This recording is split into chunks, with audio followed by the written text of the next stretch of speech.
ஜீவனுள்ள மற்றும் சர்வவல்லமையுள்ள பிதாவாகிய தேவனுடைய அற்புதமான ஏற்பாட்டின்படி, அவர் இந்த நாளில்தான் தம்முடைய அன்பு மகனையும் நம்முடைய கர்த்தரும் இரட்சகரும் உயிர்த்தெழுப்பினார்.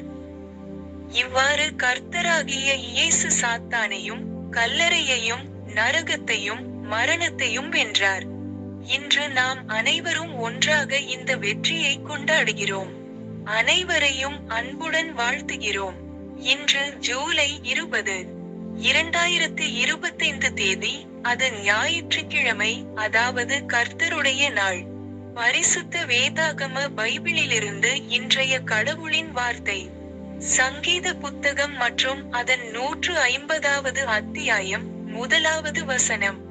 அல்லேலூயா! தேவனை அவருடைய பரிசுத்த ஸ்தலத்தில் துதியுங்கள். அவருடைய வல்லமை விளங்கும் ஆகாய விரிவை பார்த்து அவரை துதியுங்கள். நன்றி.